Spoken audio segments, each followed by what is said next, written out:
Саламатсыздарбы, урматтуу мекендештер. Жаңы жүздөр уюму өлкөбүздүн тагдырына кайдыгер карабаган активдүү жаштардын башын бириктирүүдө.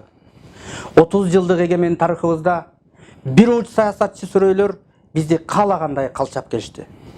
Эгемендүүлүк алган жылдары жарык дүйнөгө келген наристелер бүгүн 30га келишти. Өнүгүү, өсүү, өзгөрүү барбы? Жок. Эки жолу өлкөбүздө революциялык жол менен бийлик алмашты. Анын пайдасын шылуундар гана көрүп, капчыктарын кампайтып качып кетишти. Өлкөбүздө коррупция болуп көрбөгөндөй деңгээлге жеткендигин коомчулук көрүп билип, ачык эле нааразычылыктарын айтышууда. Коррупцияга каршы күрөш жарыяланган менен толук кандуу жүрбөй жатат. Буга саясат аралашып кеткенин байкасак болот. Ал эми миллиондорду урдаган, мамлекетке зыян келтиргендер көчөдө эркин жүрсө, тоог урдагандар түрмөдө отурат. Бул сөз учкул сөзгө айланды. Экономикабыз күндөн күнгө төмөн кулоодо. Быйылкы бюджетибиз болуп көрбөгөндөй дефицит менен түзүлгөндүгүн экономисттер ачык эле айтып какшоодо. Бунун кесепети түпкү улут болгон кыргыз элинин басымдуу бөлүгү жашаган элет жерине тийүүдө. Кумтөр, жер үйөңдү, ири кеңдерди иштетүүдө мамлекетибиздин кызыкчылыгы корголбой жатат.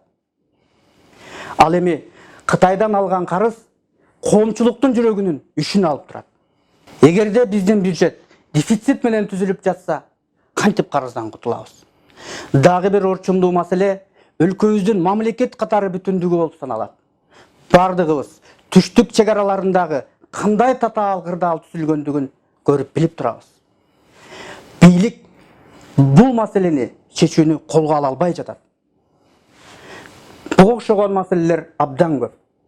Мен бүгүн орчундууларына гана токтолдум. Биздин жаңы жүздөр коомдук бирикмеси ушуга окшогон татаал маселелерди иликтеп, аргументтеп, чечүү жолдорун сунуштоого даярбыз.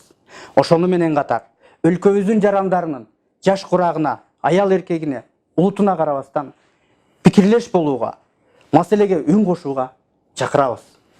Активдүү жарандарыбыз үчүн биздин эшик дайыма ачык. Келгиле, мамлекетибиздин өсүп өнүгүүсүнө эң негизгиси урпактарыбыздын ырыскы табайлуу келечеги үчүн биргелешип аракет кылалы. Көңүл бурганыңыздарга рахмат. Аман болуңуздар.